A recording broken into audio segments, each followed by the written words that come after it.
இயல் 14. பிறர் செயல்களை குற்றமாக தீர்மானிக்கக்கூடாது. உன் பேரில் உன் கண்களை திருப்பு.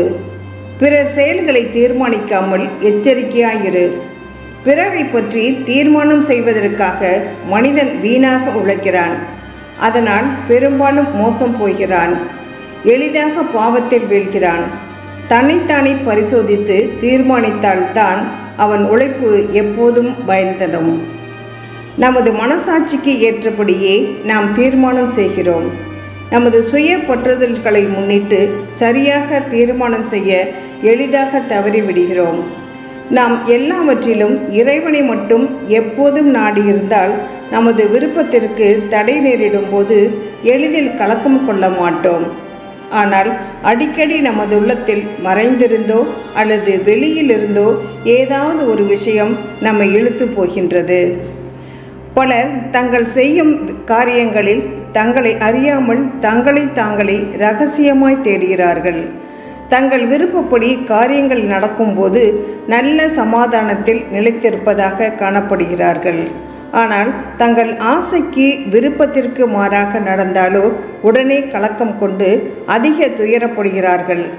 தம் நினைவுகள் மற்றும் விருப்பத்தின் மாறுபாட்டினால் நண்பர்களுக்குள்ளும் உறவினர்களுக்குள்ளும் துறவிகள் முதலான பக்தர்களுக்குள்ளும் அடிக்கடி விவாதங்கள் ஏற்படுகின்றன. நீண்ட நாள் பழக்கத்தை விட்டு விடுவது மிகவும் கடினம். தனக்கு தெரிந்த வழியை விட்டுவிட்டு வேறு வழியில் நடக்க யாரும் எளிதில் ஆசையுடன் சம்மதிக்க மாட்டார்கள். இயேசுவின் வல்லன்மையின் மேல் நீ நம்பிக்கை வைப்பதை விட உன் சுயத்திலும் அறிவிலும் சாமர்த்தியத்திலும் அதிகம் நம்பிக்கை வைத்தால் நீ எப்போதாவது அல்லது மிகுந்த காலதாமதத்தோடும் தெளிவடைவாய்.